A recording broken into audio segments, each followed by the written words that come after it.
10ஆம் வகுப்பு 12ஆம் வகுப்பு மாணவ மாணவிகள் இப்பொழுது அரசு தேர்வை எழுதி கொண்டிருக்கக்கூடிய இந்த காலகட்டத்தில் இன்னும் கொஞ்சம் நல்லா படித்து கடைசி நேரத்தில் அதிகமான மார்க் எடுக்கிறதுக்கு என்ன வழி, என்ன மாதிரி பரிகாரங்கள் எல்லாம் செய்யலாம், எப்படி எதோடு இருந்து படித்தோம்னா நமக்கு ஞாபக மறதி இல்லாமல் நினைவாற்றல் அதிகரிக்கும், தேர்வு நேரத்திலையும் நல்ல விதத்தில் நினைவுக்கு பதில்கள்லாம் வரும் அப்படிங்கிறதுக்காகவும் ஒரு சின்ன பரிகாரங்களை நம்ம தொடர்ந்து பார்த்துட்டு இருக்கோங்க.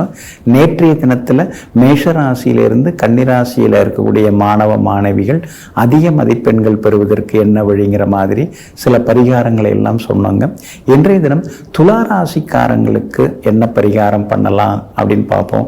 துளாராசிக்காரங்களுக்கு இப்போ நேரங்காலம் நல்லா இருக்குது. அப்படி இருக்கிறதுனால மணி பிளான்ட் அவங்க கண்ணில் படுற மாதிரி, அதாவது படிக்கிற அந்த மேஜை மேலே இல்லை படிக்கிற அந்த ரூமில் மணி பிளான்ட் வச்சுட்டு படிக்கிறது ரொம்ப நல்லது. அது மூலமாக அவங்களுக்கு கான்சன்ட்ரேஷன் அதிகரிக்கும். அதுதான் முக்கியம். ஏன்னா கிரக அமைப்புகள் பிரகாரம், இப்போ இருக்கிற கோச்சார கிரக அமைப்புகள் பிரகாரம் எந்த பொருளை பார்த்து படிக்கிறதோ அல்லது எந்த பொருள் அந்த அறையில் இருந்து படித்தாலோ அதிக மதிப்பெண் பெற முடியுங்கிறத புரிந்து அதுக்கு தகுந்த மாதிரி நாம் சில பொருள்களை வச்சுக்கிறது நல்லது. அதனால தான் துளாராசிக்காரங்களுக்கு அந்த மணி பிளான்ட் டேபிள் மேலே இருக்கிற மாதிரியோ அல்லது அவங்க இருக்கிற ரூமில் இருக்கிற மாதிரியோ வச்சு படித்தா அதிகமான மதிப்பெண்கள் பெற முடியுங்க. அதே போல் விருச்சிக ராசிக்காரர்களுக்கு தவழும் குழந்தை கிருஷ்ணர், தவழும் கிருஷ்ணர் இருக்கார் இல்லைங்களா. ஏன்னா 5ஆம் இடம் தான் ஆட்டிடியூட், 5ஆம் இடம் தான் நினைவாற்றல் தரக்கூடியது. இப்போ விருச்சிக ராசிக்கார மாணவ மாணவிகளுக்கெல்லாம் 5ல் சனி பகவான் உட்கார்ந்துருக்காரு. அப்படி இருக்கிறனால படித்த மாதிரி இருக்கும், படிக்காத மாதிரியும் இருக்கும், எப்போ படித்தாலும் இப்போ புதுசாக படிக்கிற மாதிரி இருக்கும்.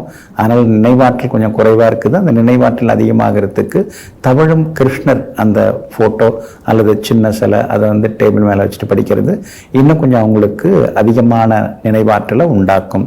அதோடு மட்டும் இல்லாமல் தனுசு ராசிக்காரர்களுக்கு என்ன பரிகாரம் அப்படின்னு சொல்லி பார்த்தீங்கன்னா, சின்ன கிண்ணம் அதில் கொஞ்சம் தண்ணீர் விட்டு அது மேலே வெள்ளை நிற பூக்கள் அதை கொஞ்சம் பரப்பி விட்டோம்னா அவங்களுக்கு ஒரு பாசிட்டிவ் எனர்ஜி கிடைக்கும். தனுசு ராசி மாணவ மாணவிகளுக்கு மிகப்பெரிய பாசிட்டிவ் எனர்ஜிலாம் கிடைக்க ஆரம்பிக்கும். ஏன்னா 4ஆம் இடம் தான் உயர்கல்வி ஸ்தானம், அதில் சனி பகவான் உட்கார்ந்துருக்கிறார்.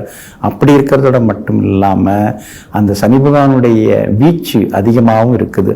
அதனால தான் அந்த தட்டில் நீர் நிரப்பி அதன் மீது வெள்ளை நிற பூக்களை தவழ விட்டு அதை பார்த்துட்டு படிக்கும் பொழுது, அது அந்த அறையில் இருக்கும் பொழுது அவங்களுக்கு பாசிட்டிவ் எனர்ஜி கிடைக்கிறதோடு மட்டும் இல்லாமல் நினைவாற்றலும் அதிகமாகி கொண்டு அதிக மதிப்பெண்களையும் பெறுவதற்கான வழிவகைகளை அது வகுத்து கொடுக்கும். இன்னொரு பக்கம் மகர ராசிக்காரர்கள், அவங்களுக்கு தான் நேரம் ரொம்ப சுமாராக தான் இருக்குது. மகர ராசி மாணவ மாணவிகள் அதிகமான எஃபர்ட்லாம் போடணும். ஏன்னா 2ஆம் இடத்துல ராகு, 8ஆம் இடத்துல கேது இருக்கிறதுனால பிரமிடு வாங்கி வச்சுக்கலாம். சின்ன பிரமிடு டேபிள் மேலே படிக்கிற மேஜை மேலே வாங்கி வச்சுக்கிட்டா அந்த பிரமிடு மூலமாக அதுலேருந்து வரக்கூடிய அந்த ரேடியேஷன் அது அவங்களுக்கு கொஞ்சம் நினைவாற்றலை கொடுக்கும், மனசை கொஞ்சம் நிலைப்படுத்தும். அப்படி இப்படின்னு போகாமல் உட்கார்ந்து ஒழுங்காக படிக்கக்கூடிய ஆற்றல் அது கொடுக்குங்க. இன்னொரு பக்கம் கும்பராசிக்காரங்க, அவங்களுக்கு ராசியிலேயே ராகு, 7ஆம் இடத்துல கேது, 7.5 சனி, அதுலேயும் பாதச்சனி. அப்படி இருக்கிறதுனால ஒரு கண்ணாடி கிளாஸில் தண்ணி கொட்டி அதில் எலுமிச்சம் பழத்தை போட்டு வைக்கிறது நல்லது. முழு பழம் போடணும். அது அவங்க பார்க்குற மாதிரி வச்சுக்கலாம், இல்லைன்னா அவங்க படிக்கிற ரூமில் கூட அந்த வச்சுக்கலாம். அது மூலமாக கும்பராசிக்காரங்களுக்கு நல்ல பலன்கள் கிடைக்குங்க. மீனராசி மாணவ மாணவிகளுக்கு ஒரு கண்ணாடி கிளாஸில் உப்பு நிரப்பி, கல்லுப்பு நிரப்பி வச்சுக்கிறது நல்லது. அந்த கல்லுப்பை சனிக்கிழமைகளில் மாற்றிடுறது நல்லது. ஏன்னா 7 சனி நடக்கிறதுனால, ஜென்ம சனி நடக்கிறதுனால இந்த மாதிரி பரிகாரங்கள் செய்கிறது நல்லது. இதெல்லாம் ஜோதிடப்படி உள்ள பொருள்கள் தான். அந்தந்த ராசிக்கு இப்போ இருக்கிற கோச்சார கிரகத்தில் என்ன பிப்ரவரி, மார்ச் இந்த 2 மாதம் தேர்வு காலம்.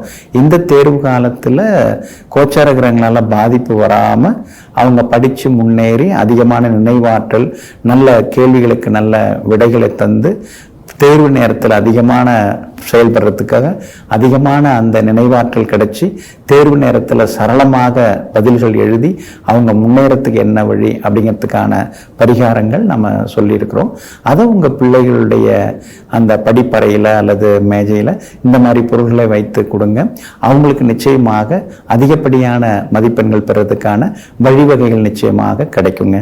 நெஞ்சிற்கினியவர்களே, புந்தி வாரமாகிய இன்றைய நாள் உங்களுக்கு பொன்னையும் பொருளையும் அள்ளித்தரும் அதிர்ஷ்டகரமான நாளாக அமையட்டும். மீண்டும் நாளை காலை சந்திப்போம். நன்றியுடன் உங்கள் ஜோதிட முனைவர் KP வித்யாதரன். வணக்கம்.